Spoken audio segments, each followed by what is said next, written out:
Shri KS Arunkumar, ഇത്ര വലിയൊരു തിരിച്ചടി നിലമ്പൂരിൽ നിങ്ങൾ പ്രതീക്ഷിച്ചിരുന്നോ? ഇത് സർക്കാരിന്റെ വിലയിരുത്തലാണ് എന്ന് അംഗീകരിക്കുന്നുണ്ടോ? എത്ര സമയം സംഘടന തുടങ്ങിയിട്ട്? കുറച്ചു നേരമായി. ഞാൻ കുറച്ച് ലേറ്റ് ആയി പോയി. ഈ തെരഞ്ഞെടുപ്പിൽ ഏറ്റവും സമഗ്രമായിട്ടുള്ള മതനിരപേക്ഷതയുടെ രാഷ്ട്രീയത്തെയും അതുപോലെ തന്നെ വികസിത രാഷ്ട്രീയവുമാണ് ഞങ്ങൾ ചർച്ചയാക്കിയത്.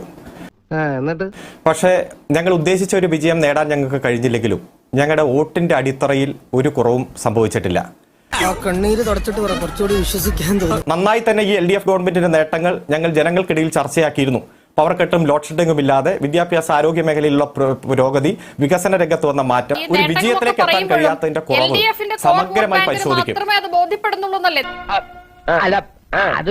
നിഷ്പക്ഷരായ ജനങ്ങൾക്ക് ഇതുവരെ കഴിഞ്ഞ രണ്ട് തെരഞ്ഞെടുപ്പിൽ നിങ്ങൾക്ക് വോട്ട് ചെയ്തവർക്ക് ഇപ്പോഴാ കാര്യങ്ങൾ ബോധ്യപ്പെടുന്നില്ല എന്നല്ലേ ഈ തെരഞ്ഞെടുപ്പ് ഫലം പറയുന്നത്?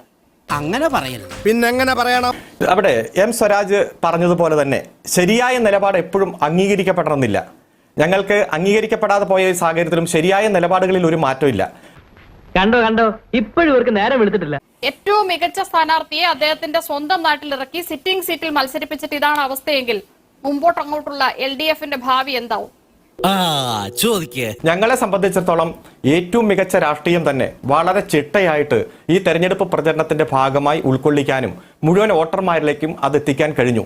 ഞങ്ങൾ ഉയർത്തിപ്പിടിക്കുന്ന രാഷ്ട്രീയം ശരിയുടെ രാഷ്ട്രീയമാണെന്ന് ഞങ്ങൾക്ക് ബോധ്യമുണ്ട്.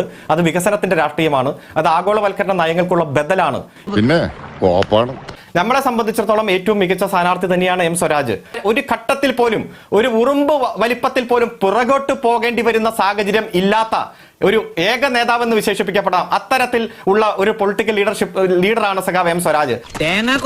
ഞങ്ങൾ ഉയർത്തിപ്പിടിച്ച രാഷ്ട്രീയം അത് ശരിയുടെ രാഷ്ട്രീയമാണെന്നും അതിന് ഇപ്പോൾ അംഗീകാരം കിട്ടിയില്ല എന്ന് വെച്ചാൽ അതിൽ നിന്ന് പുറകോട്ട് പോകില്ല. നിലപാടുള്ള സ്ഥാനാർത്ഥിയായിരുന്നു. അപ്പോൾ പിന്നെ സർക്കാരിന്റെ നിലപാടുകളോട് ജനങ്ങൾക്കുള്ള വിയോജിപ്പായിരിക്കുമോ അദ്ദേഹത്തെ തോൽപ്പിക്കാൻ കാരണം? സത്യമാണെങ്കിലും എനിക്ക് അംഗീകരിച്ചു കൊടുക്കാൻ പറ്റുമോ? ഞങ്ങൾ ഈ തെരഞ്ഞെടുപ്പ് പ്രഖ്യാപിക്കുന്നതിന് ഒരാഴ്ച മുമ്പാണല്ലോ ഞങ്ങളുടെ പ്രോഗ്രസ് റിപ്പോർട്ട് പുറത്തിറക്കിയത്. ആ പ്രോഗ്രസ് റിപ്പോർട്ടാണ് ജനങ്ങൾക്ക് സമർപ്പിച്ചത്.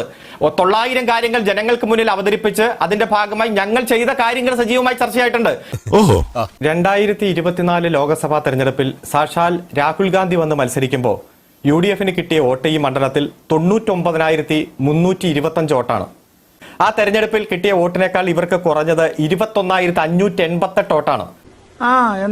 എന്നിട്ട് ഇവർ ഉയർത്തിപ്പിടിച്ച ഈ രാഷ്ട്രീയത്തിന് പിന്തുണയാണെങ്കിൽ ആ ലോക്സഭാ തെരഞ്ഞെടുപ്പിനേക്കാൾ ഒരു വോട്ട് കൂടുതൽ കിട്ടുകയാണോ 21,588 വോട്ട് കുറയുകയാണോ ചെയ്യുന്നത്? ഇവർ ഈ പറഞ്ഞ രാഷ്ട്രീയ വിഷയങ്ങളൊക്കെ ഉയർത്തിയപ്പോൾ ഇവർക്ക് കുറയുകയല്ലേ? നിലപാട് പറഞ്ഞിട്ടുണ്ടോ? ഇതിന് നിലപാട് പറഞ്ഞിട്ടുണ്ടോ? 2024 ലോക്സഭാ തെരഞ്ഞെടുപ്പിൽ നിങ്ങൾക്ക് വലിയ തിരിച്ചടി നേരിട്ടപ്പോൾ അന്ന് ചോദിച്ചപ്പോൾ പറഞ്ഞത് നിയമസഭാ ലോക്സഭാ തെരഞ്ഞെടുപ്പുകളുടെ പാറ്റേൺ വ്യത്യസ്തമാണ്, വിഷയങ്ങൾ വ്യത്യസ്തമാണ് എന്നാണ്. ഇപ്പോഴെങ്ങനെയാണ് താങ്കൾ ഒരു നിയമസഭാ ഉപതെരഞ്ഞെടുപ്പിനെ ലോക്സഭയുമായി താരതമ്യം ചെയ്യുന്നത്? ഇവൻ ശരിയല്ല. ഗവൺമെന്റുമായി ബന്ധപ്പെട്ടുകൊണ്ടുള്ള ഭരണവിരുദ്ധം മാത്രമാണ് ഇവിടെ എന്ന് സ്ഥാപിക്കാനായി ശ്രമിക്കുമ്പോഴാണ് ഞാൻ ഇത് പറഞ്ഞത്.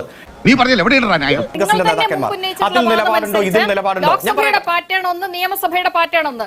അതുകൊണ്ട് ലോക്സഭയിൽ ഇത്ര കിട്ടിയില്ല, അതെന്തുകൊണ്ട് നിയമസഭയിൽ കിട്ടിയില്ല എന്ന് ചോദിക്കുന്നതിൽ പ്രസക്തി ഇല്ലല്ലോ. അപ്പൊ പിന്നെ ആ വാദത്തിനെ അടിസ്ഥാനമില്ല. ഞാൻ പറഞ്ഞല്ലോ, ഞങ്ങൾക്ക് കിട്ടിയ 66,660 വോട്ട് ആ മണ്ഡലത്തിന്റെ ചരിത്രത്തിൽ 2006 ഒഴിച്ച് ബാക്കി എല്ലാ തെരഞ്ഞെടുപ്പിലും ഞങ്ങൾക്ക് കിട്ടിയ വോട്ടിന്റെ അതേ പാറ്റേൺ തന്നെയാണ്. അതിനേക്കാൾ മുന്നിലാണ് ഞങ്ങൾ. ഭൂരിപക്ഷ വർഗീയതയുടെയും ന്യൂനപക്ഷ വർഗീയതയുടെയും വോട്ടും പിന്തുണയും ഇല്ലാതെ കേരളത്തിൽ ഒരു തെരഞ്ഞെടുപ്പും വിജയിക്കാൻ കഴിയില്ല എന്ന തരത്തിലേക്ക് UDF മാറി. പച്ചവെള്ളം ചവച്ചു കുടിക്കണ പഞ്ചപാവം.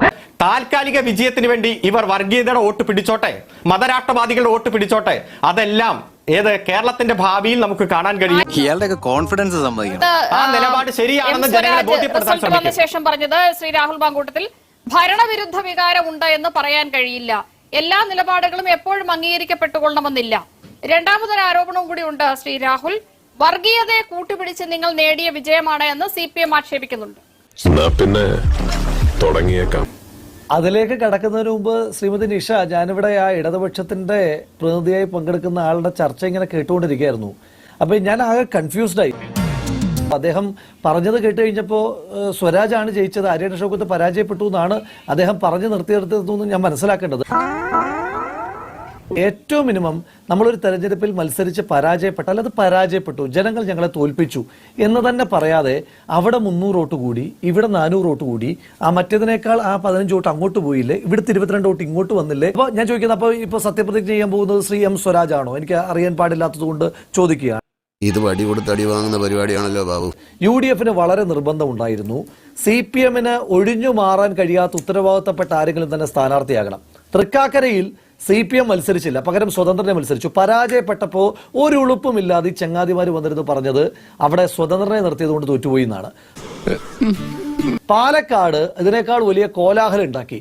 എന്നിട്ട് ഇവർ തോറ്റുപോയപ്പോൾ ഇവർ വന്ന് പറഞ്ഞത് പാർട്ടി മാറി ഇയാളെ മത്സരിപ്പിച്ചത് കൊണ്ടാണ് തോറ്റത്. ഞങ്ങൾക്ക് UDF വളരെ നിർബന്ധമുണ്ടായിരുന്നു CPM ഉത്തരവാദിത്തപ്പെട്ട ഒരാൾ മത്സരിക്കണം എന്നുള്ളതിനകത്ത്. ഇദ്ദേഹം തന്നെ പറഞ്ഞു, കുടുംബ യോഗങ്ങളിലെല്ലാം ഞങ്ങൾ പോയിട്ട് ഞങ്ങൾ പ്രോഗ്രസ് റിപ്പോർട്ട് അവതരിപ്പിച്ചു.